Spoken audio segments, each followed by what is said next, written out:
ঢাকায় চলচ্চিত্রের জনপ্রিয় চিত্রনায়ক ইলিয়াস কাঞ্চনের সহধর্মিণী জাহানারা বেগমের কবর এটি।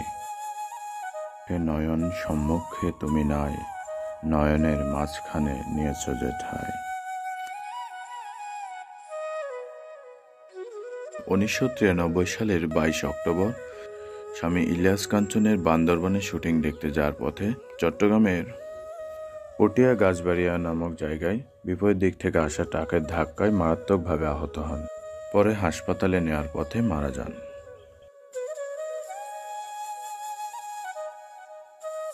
বনানী কবরস্থানের মূল ফটকের উত্তর পাশে শেখ মুজিবুর রহমানের পরিবারের সদস্যদের কবর দেওয়া হয়। 1975 সালে 15 আগস্ট শেখ মুজিবুর রহমানের পরিবারের সদস্যদের হত্যা করা হয় এবং হত্যার পর শেখ মুজিবুর ছাড়া বাকি সদস্যদের এখানে দাফন করা হয়।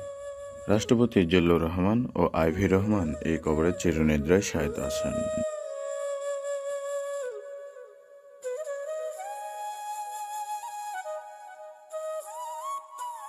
আমাদের মহানবী হযরত মুহাম্মদ সাল্লাল্লাহু আলাইহি ওয়াসাল্লাম বলেছেন, দোলনা থেকে কবর পর্যন্ত শিক্ষা নেয়ার কথা।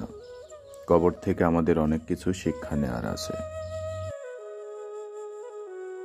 জাতীয় 4 নেতার 3 নেতা সৈয়দ নজরুল ইসলাম, ক্যাপ্টেন এম মনসুর আলী এই বনানীর কবরস্থানে চিরশায়িত আছে। মনে রাখবেন, মা বাবা, ভাই বোন, আত্মীয় স্বজন, স্ত্রী, সন্তান সবাইকে ফেলে এই কবরে পাড়ি জমাতে হবে। যত বড়ই ক্ষমতাধর ব্যক্তি হয়ে থাকেন না কেন, মৃত্যুর পরে আপনার লাশ এই অন্ধকার মাটির ঘরে ফেলে আসা হবে অনন্তকালের জন্য।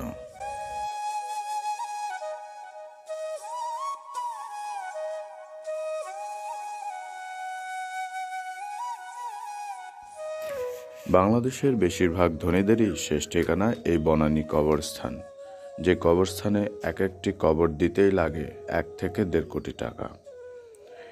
এই কবরস্থানে 15 বছরের জন্য সংরক্ষিত কবর রাখা হয়েছে 3837টি, 25 বছরের জন্য 3568টি কবর সংরক্ষিত হিসেবে রাখা হয়েছে। এই মুহূর্তে নতুন দাফন দেওয়া যাবে 1650 জন মানুষকে।